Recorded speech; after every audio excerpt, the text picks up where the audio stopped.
Hello everybody, my name is Cyborg Gaming, and welcome back to another Space Engineers video.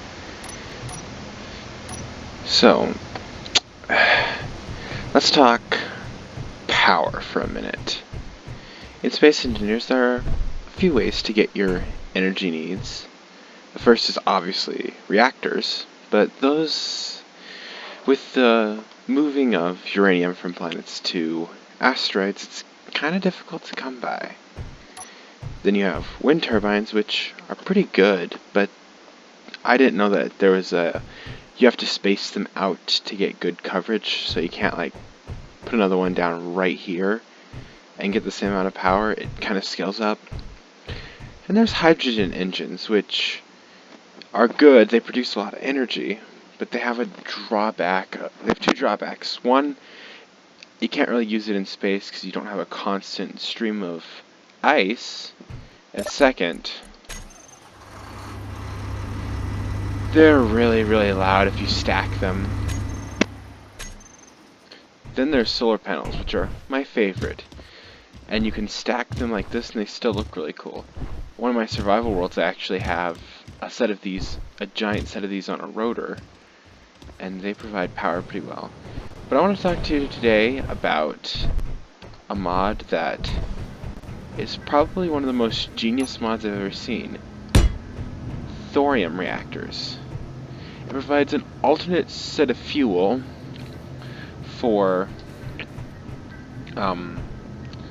it provides an alternate way of obtaining power for your base, which is a little bit overpowered since they added in that you could get resources from just digging up dirt and rocks. See, the way that you get thorium is by processing gravel. Oh, look at that, I just have 100,000 stone.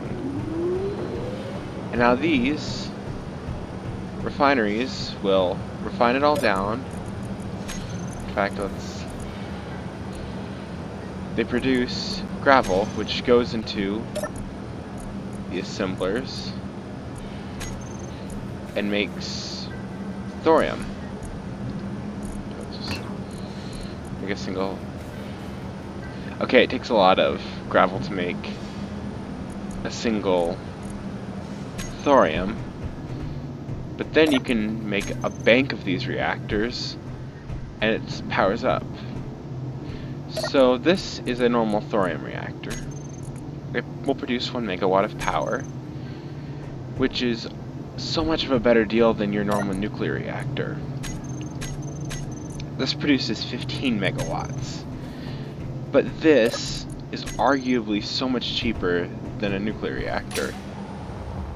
So this won't, 15 of these won't power a ship the same way, but if you need extra juice to charge your batteries or to get around, this mod's pretty good. Plus, here's the overpowered thing about it. Other than cobalt for metal grids and silver for the reactor components, everything else you can get from processing the basic materials, like turning stone will give you iron, nickel, and silicon, which will help you make your steel plates, motors, and computers.